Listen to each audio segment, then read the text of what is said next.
Seltzer Kings. Podcasts. So, you just started using LinkedIn Premium. Now what? Well, on your premium company page, you noticed around 7.5 times more page engagement and 5 times more page views. Well done. And now, new clients are messaging you. All because you're using LinkedIn Premium, which helps you get the business growth you want. Think big, small business. Think big. Start your free trial at linkedin.com/premium small business. That's linkedin.com/premium small business. Well, I don't know, Gavin. Did Jimmy Savile have a secret vault? Yes. The following podcast contains... Your use of language has altered since our arrival. It is currently laced with, shall I say, more colorful metaphors.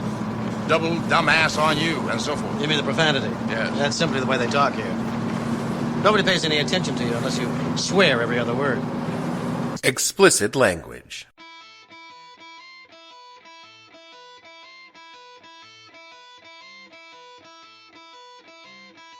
Hello and welcome to the podcast that asks a simple question. When you book 2 hours of primetime TV for a couple of dudes digging a hole, what the hell were you thinking? I'm your host, Dave Bledsoe, and this is episode number 459. I can call you Geraldo, and you can call me Al Capone edition of the show, where we talk about that time in 1986 Geraldo Rivera came up empty in Al Capone's secret vault. Stay tuned.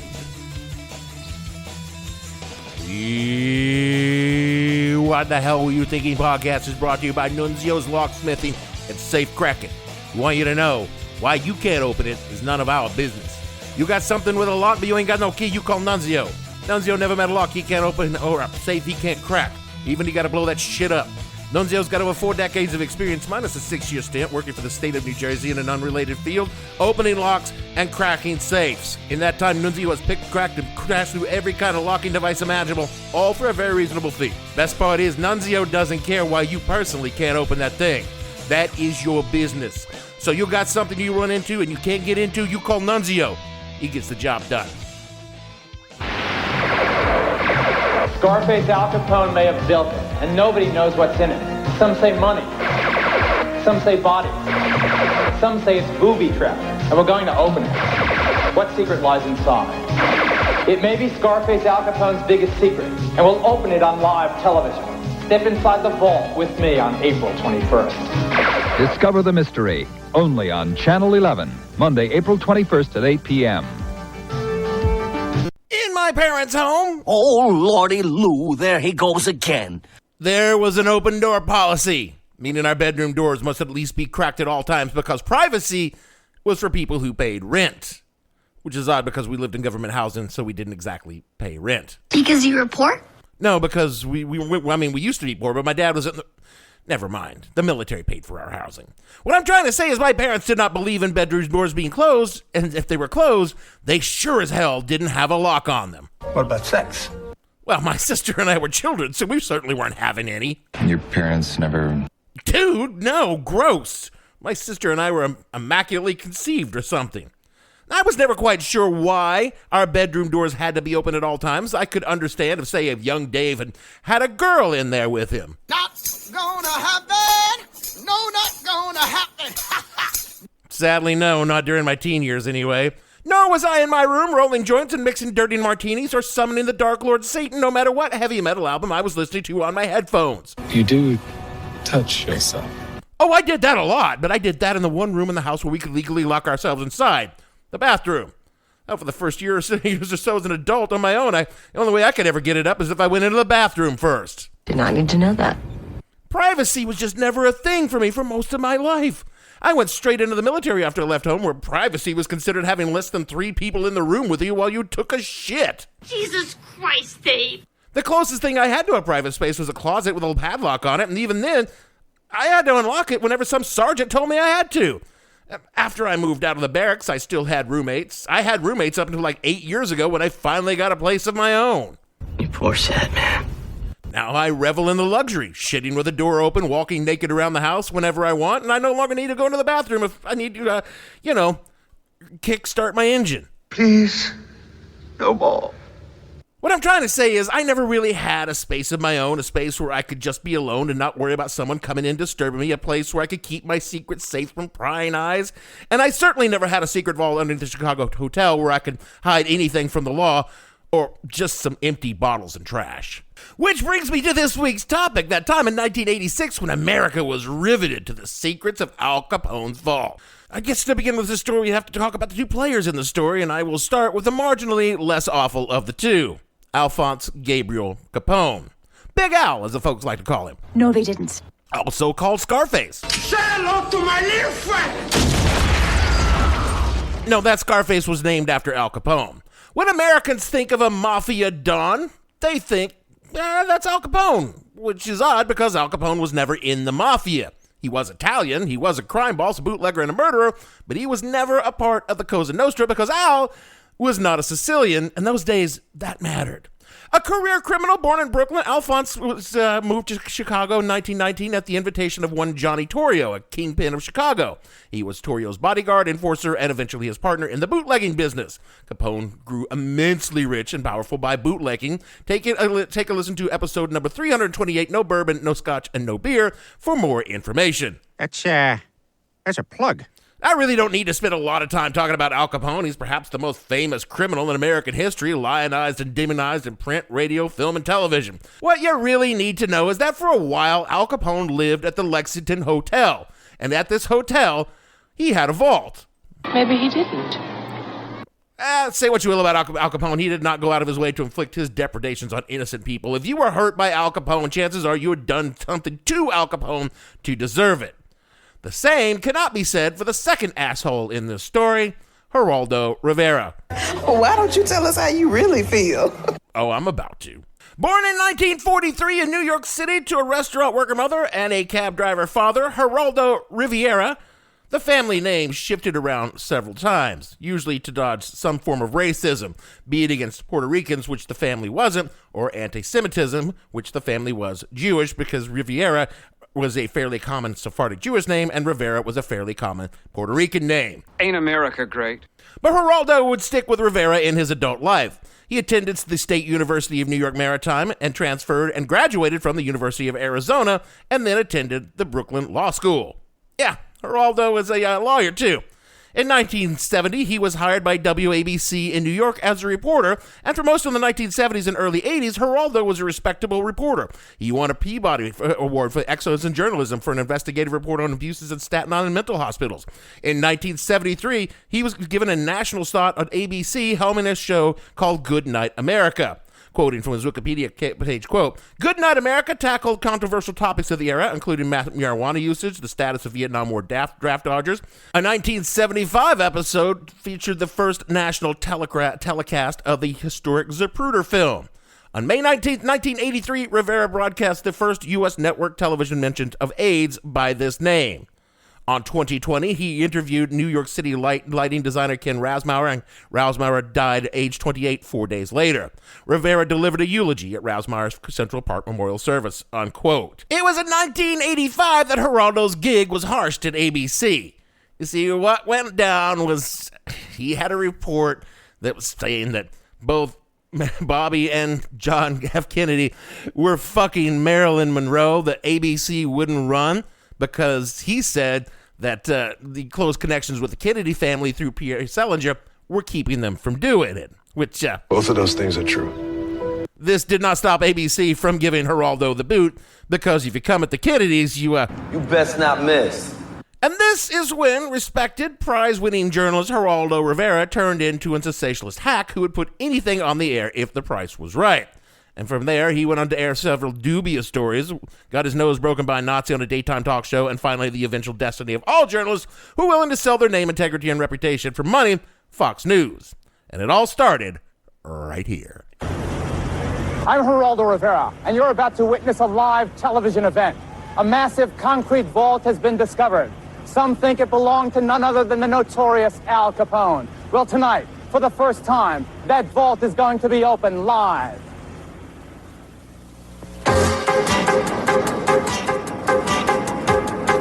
Live from the Windy City, Chicago, Illinois, a worldwide 2-hour television event from Al Capone's former headquarters in the Lexington Hotel. Tribune Entertainment and the Westgate Group are proud to present The Mystery of Al Capone's Vaults.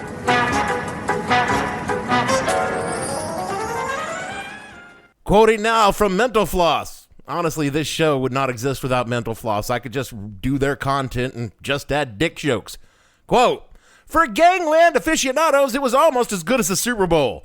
On April 21st, 1986, nearly 30 million viewers tuned into The Mystery of Al Capone's Vault, a live primetime excavation hosted by Geraldo Rivera that promised to dig deep into the catacombs of the criminal hotel's hideout in the Chicago's South Side. For 2 hours, Rivera shouted over power tools, ignited dynamite, and took target practice with a submachine gun and teased the possibility of finding money, weapons, or the decayed corpses of Capone's rivals. For Rivera, it represented an opportunity to rekindle a career that had stalled following a highly publicized departure from ABC's after 15 years with the network."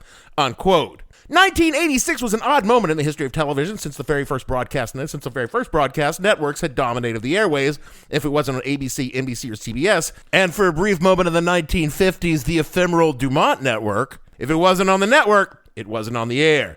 Yeah, there was PBS and a few regional channels, but mostly Spanish-language networks, and none of them really threatened the hegemony of the big three. But in 1986, cable had spread through the land, and a new network was on the horizon.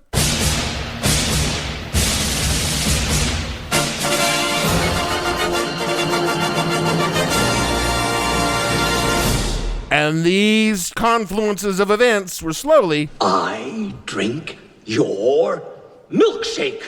...of the big three. This also meant with all these new up-and-coming stations on the air, those stations needed more content than the network reruns could provide. And if it was original content, not necessarily good, but original, then so much the better. And it was into this market that the Westgate Group entered. The Westgate Group was a TV production house helmed by a guy named John Joslin, and this guy right here. Hello, I'm Doug Llewellyn, and welcome to the People's Court. In the late 70s, Jocelyn had read a newspaper article about the property owner's theory, the property owner of the Lexington Hotel, that there might be a vault underneath his hotel. The hotel, now under the name of the New Michigan Hotel, was falling apart, long faded from the glory of Capone's residency. It had been a brothel, then a flop house, and now this guy had it, and he desperately needed to make some money off of it.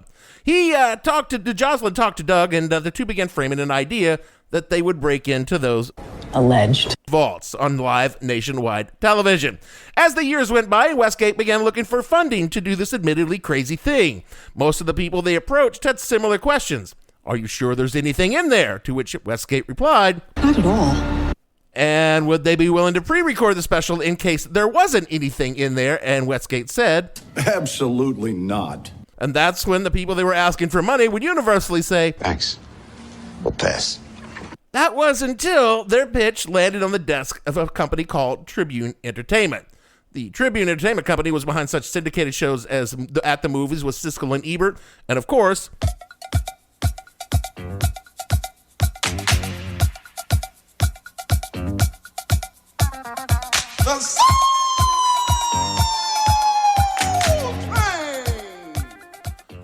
The desk on which it landed was a guy by the name of... Sheldon Cooper. No relation, I checked. And Tribune loved the idea. It was also very Chicago. A Tribune VP told Mental Floss, quote, John Jocelyn went on to tell me about the rumored tunnels that went under Michigan Avenue from the Lexington Hotel to the Metropole Hotel directly across Michigan Avenue. John mentioned that not only the tunnels, but a hidden staircase and 3 cement vaults. The center vault had electric cables protruding from the top of the vault. Why would there be electric cables? Were they there to light up a wine cellar? Were bodies buried at the site? Unquote. No and no. What it did have was the association with the Chicago legend and international criminal icon, Scarface Al Capone. Sheldon Cooper again in Mental Floss, quote, Al Capone was known internationally. You go to Europe and say Al Capone and they make a pistol with their fingers, unquote. And that might be just enough to make this pig of an idea take wing. Because Cooper and the Tribune understood that crime sells, and the bigger the name in crime, the more people will buy. And there's no bigger name in crime then and now than... His name is Alphonse Capone. In 1985, the hotel was under renovation, and Tribune agreed to finance a $900,000 live television special in prime time, breaching the walls of Al Capone's supposed secret vaults. Which, again, I should remind you, pod friends, they weren't even sure actually existed. You want to run that by me again? Oh, they had found some tunnels that ended in blank brick walls, power supplies that seemingly went nowhere. There were rumors of vaults, but there was not so much proof that any such vaults existed in the first place. The production company sent in portable x-ray machines and ground-penetrating radar to scan the area for the vault, which revealed maybe something in the area. Something that Tim Samuelson, a Chicago historian, told Mental Floss, quote, "It was common practice in the late 19th century to build out underneath a sidewalk and to have doorways leading into the space. Businesses could have storages, load package, that kind of thing. They'd start to leak and get sealed back up with brick and concrete and then filled up with gravel and sealed over. I have a feeling someone heard vault and it took on a whole new definition," unquote. So from the beginning, it was pretty well known that the entire thing stood a very good chance of being a big, fat fucking nothing on live television. The question was, what kind of fucking moron would associate their name and reputation with this kind of fly-by-night dubious enterprise? I'm Geraldo Rivera. Hold on, we're getting there. The producers first thought, well, who else could we get but Robert Stack? This was before Unsolved Mysteries, and they based this entirely on Robert Stack playing Elliot Ness in The Untouchables. The Untouchables. Ness was, of course, the nemesis of Al Capone. More from Mental Floss, quote, "Having seen Robert Stack attempt to host a morning TV talk show, I felt we needed someone who could do it without cue cards. A real reporter. Sheldon suggested Mike Wallace. A terrific idea, but I doubted CBS would allow their 60-minute star to appear on an hour syndicated special," unquote. So, if the stiff old guy is out and the reliable reporter is out, who can you turn to host your blatant cash grab? I want to see Geraldo! And don't be coming to visit me. I got no time for life, people. I'm brain dead here. You people got no respect for the brain dead? Hey, you got to be brain dead to watch Geraldo in the first place. You might as well watch him when you're clinically brain dead. Now, at first, Geraldo was reluctant. He told Mental Floss, quote, "My agent got in touch and he said they had an offer, but I didn't think I'd be interested. I asked how much, and he said $25,000.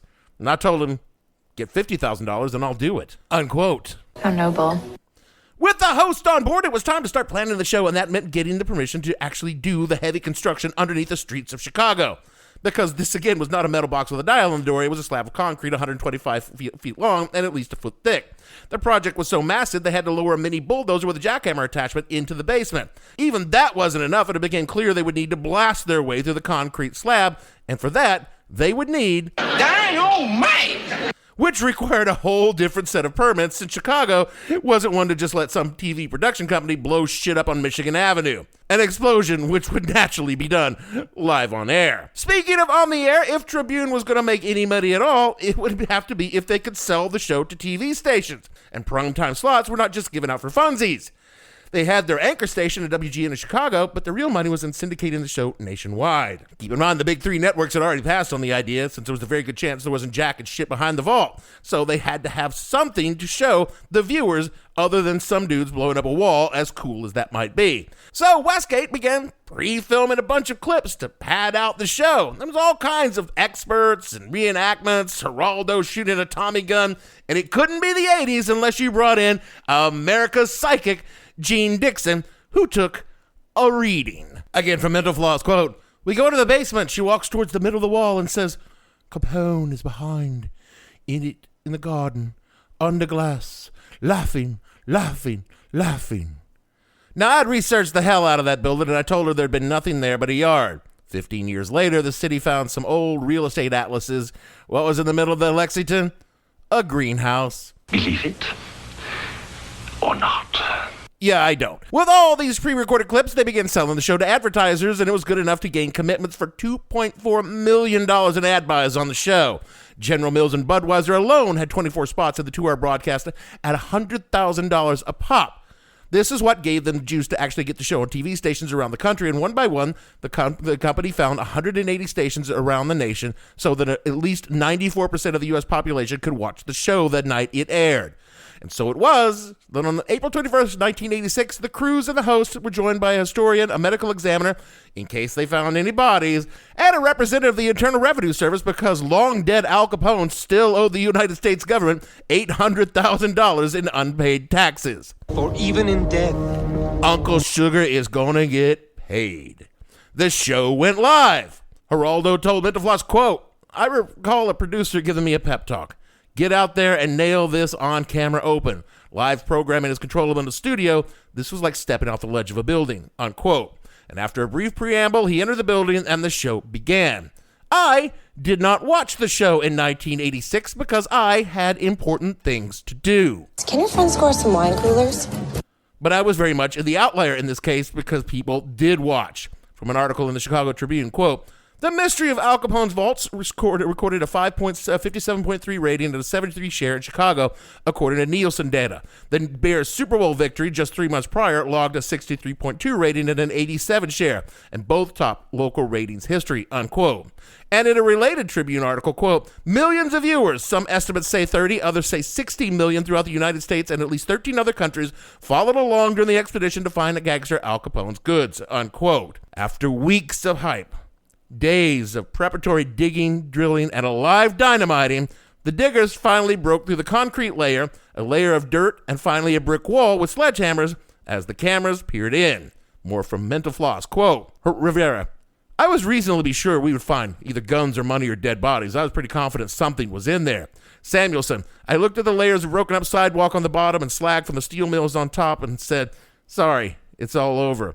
I see Doug go over to Geraldo, point to me, shrug his shoulders, and then Geraldo sits on a milk crate and puts his hands on his face. Jocelyn, we found some bottles. Rivera, we were finding nothing but trivial things. Samuelson, he pulls out some old bottles, and Samuelson says, you know old bottles, right? Come identify these.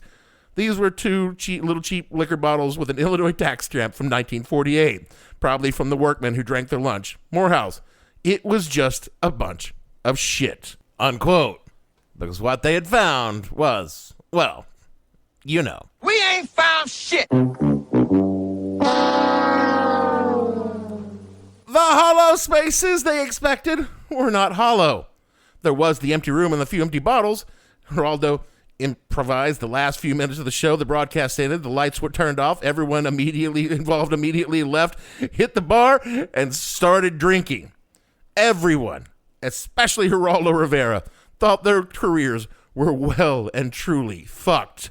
From the Chicago Tribune, quote, "As the broadcast neared its end, Rivera remembers realizing that nothing would be found and the show would become ammunition for his former ABC News colleagues, Peter Jennings, to potentially demean me or ridicule me for the rest of my life," unquote.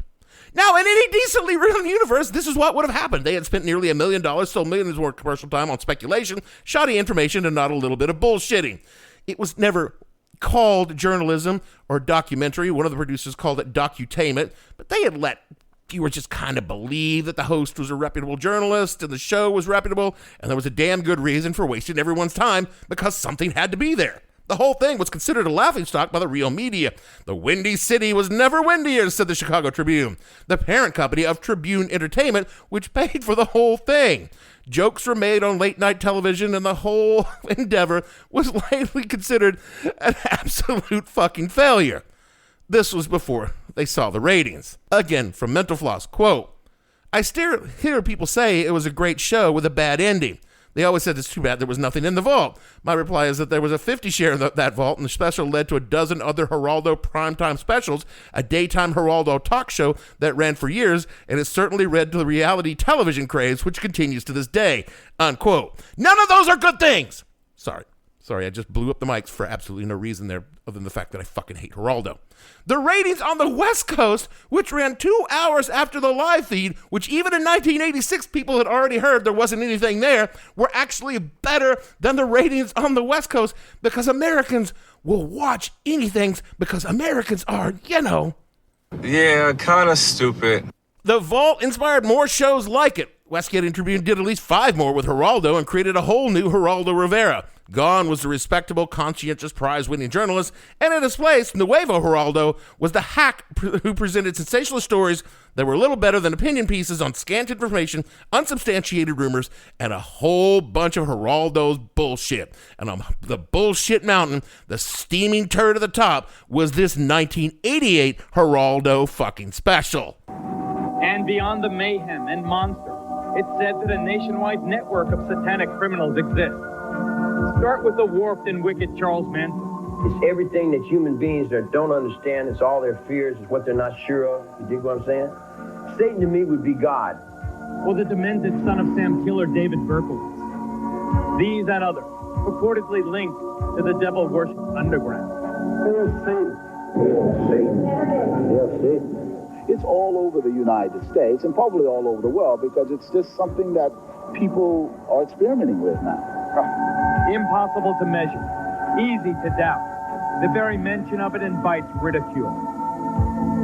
Come out. No, I won't let her go. No. Often the choice is to avoid confronting it, ignore it, find other explanations, or laugh it off. That is not the choice we have made tonight. We have chosen to ask why. Via satellite, we'll be asking the youngest person on Oklahoma's death row, just 17 when he killed in the name of Satan, why he murdered his own parents. And to Southern California, where we will ask the parents of children in the notorious McMartin preschool why they claim their kids were satanically abused. And to London, where rock star Ozzy Osbourne will tell us why he feels he and heavy metal music are getting a bum rap. And to the state penitentiary in Angola, Louisiana, to ask convicted killer Charles Gervais why he thought the devil would award him 10,000 souls. The Investigative News Group presents the Geraldo Rivera Special. Devil Worship. Exposing Satan's underground. Fuck you, Geraldo, you fucking sensationalist piece of shit. The satanic panic was already bad enough, and you had to cruise in there for your little fucking 30 pieces of silver and make it fucking worse. People went to jail, fucking Geraldo. They went to jail for years. McMartin people just got out of jail in the 2000s. You are responsible for that, you sack of shit. Sorry. You want to know why I hate Geraldo? That's why I fucking hate Geraldo. And this isn't even counting Geraldo's daytime talk show, which was the first project that was launched after the Vault, a show where he trotted out KKK members and skinheads and gave them a platform on national television. The only good part was when one of the skinheads broke Geraldo's fucking nose by throwing a chair in his face. I fucking hate Nazis, but Geraldo deserved that chair for so goddamn many reasons, not the least of which was having Nazis on television in the first place. The show peddled the worst kind of daytime crap, cheating spouses, and on 2 occasions, Geraldo himself had plastic surgery on the air. Geraldo Rivera got smashed in the face with a chair, so Jerry Springer could have daily fistfights on his show, and Jenny Jones could get people murdered just for being gay. And after doing all that, he jumped to Fox News right after 9/11, taught hack journalists that there was money to be made as a fucking war correspondent, where he honored the Fox News ethical standard by just making shit up. From the Daily Telegraph, quote, "There was a catch in his voice as the intrepid war reporter told Americans back home of the horrors he was experiencing in Afghanistan.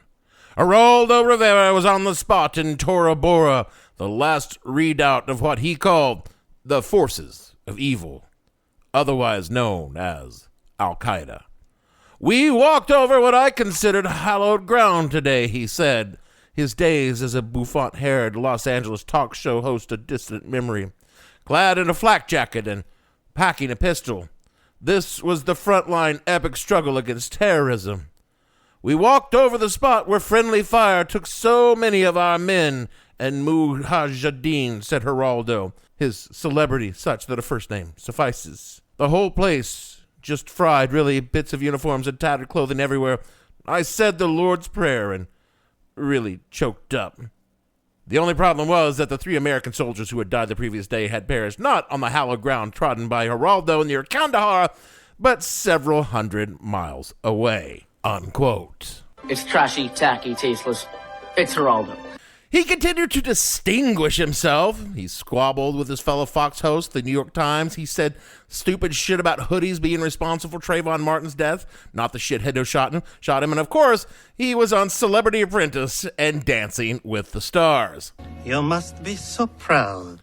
Or who could forget, as noted on his Wikipedia page, quote, Rivera called President Trump brave for wishing Ghislaine Maxwell well, after a reporter questioned Trump over Maxwell's charges of helping Jeffrey Epstein traffic and abuse children. Rivera called the fact that Maxwell had been denied bail and given solitary confinement an example of woke politics. Rivera had previously accused the judge who denied bail to Maxwell of caving to the mob, unquote. Now, a young Geraldo Rivera who was a journalist, might investigate the old Geraldo Rivera to see if Geraldo the old was ever on Epstein's fuck island. Not saying he was, just asking questions. In 2024, he has returned to the Windy City as a correspondent for a fifth-tier news network, News Nation, as part of WGN's media company, where he shills right-wing politics. And there, we can hope he spends the remainder of his years in ignominy and increasing obscurity. Why do you hate him so much? Because Geraldo is a nutshell of everything wrong with American media. It's the pursuit of sensation over information and story over substance. He was a very good reporter once upon a time, and he threw it all away for a paycheck in the spotlight. And his example showed other reporters that while the grass might not be greener on the other side, the money sure as fuck was. And as for the Al Capone's vault thing, they kept digging. They never found a goddamn thing. The hotel was torn down, and now the expensive condos stand where it once stood. The Lexington, Michigan motel might have been a rundown former brothel, but at least it gave poor people a place to live, and now you need a 7-figure salary to even apply to live there, which I guess brings it back full circle. Al Capone lived there because he was rich as fuck. Al and the live TV show about his vaults teach us the important lesson about capitalism. Be it bootleg liquor or bullshit television with high production values, Americans love things that are bad for them, and they're willing to pay a lot. The only difference between Al Capone and a hedge fund banker is Al Capone was honest in his criminal dealings. He only killed other criminals. The hedge fund will kill anything so long as it turns him a profit. And who knows, a century from now, maybe they'll be digging underneath the ruins of the high-rise condos, they call them the Lex, for the secret vault of some hedge fund piece of shit. And when they get in there, it'll just be a couple of scraps of paper with a Bitcoin password written on it. Just equally as worthless as the shit they found in Al's vault. Actually, less so, because the bottles they found, at least you can get a nickel for them at a recycler. This message comes from Greenlight. Ready to start talking to your kids about financial literacy? Meet Greenlight, the debit card and money app that teaches kids and teens how to earn, save, spend wisely, and invest, with your guardrails in place. With Greenlight, you can send money to kids quickly, set up chores, automate allowance, and keep an eye on your kids' spending with real-time notifications. Join millions of parents and kids building healthy financial habits together on Greenlight. Get started risk-free at greenlight.com/Spotify. This episode is brought to you by MeUndies. Underwear drawers are like the Wild West. You never know what you're going to pull out or what shape it's in. So upgrade your collection with the buttery soft comfort of MeUndies. MeUndies' signature fabric is as soft as a warm hug from your favorite sweater. Plus, it's breathable and oh so comfy, making it ideal for all-day wear. Get 20% off your first order, plus free shipping at MeUndies.com/Spotify with code SPOTIFY. That's MeUndies.com/Spotify, code SPOTIFY. That is it for the show this week. Look, I'm not saying I wouldn't take a fat paycheck for a hacky hosting gig. I mean, I'm not a journalist. And like the network is doing a live show for Nostalgia Personified on September 15th at the Neshimi Creek Brewing Company in Croydon, Pennsylvania. You can see a link in the show notes. And if Jeremy had asked me, I probably would have emceed the show for a nominal fee. He hasn't asked, which is kind of hurtful. But I'm strong, and I'll persevere. Speaking of being strong, it takes a strong soul to donate to our Patreon, patreon.com/whatthehellpodcast. A less resilient show could just rate and review this show so other people can find us and ask why Jeremy doesn't want me to MC their live shows. Probably some sort of oversight on his part. So do all the things Jeremy tells you to do in the closing credits, and then maybe he'll ask me to MC their live shows. I don't know why I'm not never invited to the man walks down the street and says, why am I soft in the middle now? Why am I soft? And so, for me, Dave, if you'll be my bodyguard, I can be your long-lost pal. I can call you Betty Bledsoe, producer. And Betty, when you call me, you can call me Al Capone. Gavin, and all the fictional bootleggers on the show, we want to say, who will be my role model now that my role model, Geraldo, is gone? He ducked down the alleyway with some roly-poly little fat-faced girl. Actually, no, that wasn't real. And we'll see you all next week. I can call you Betty. Betty, when you call me, you can call me out. What the Hell Were You Thinking stars Dave Bledsoe and features Gavin St. James and several fictional minions. The show is produced by Kimberly Steele and a part of the Seltzer Kings podcast network. You can find more information on the show on their website, whatthehellpodcast.com, or on Twitter at @thehell_podcast, or on Facebook as What the Hell Podcast. Thanks for listening. I have no ending for this, so I take a small bow. What did Oprah do now? Seltzer Kings Podcast.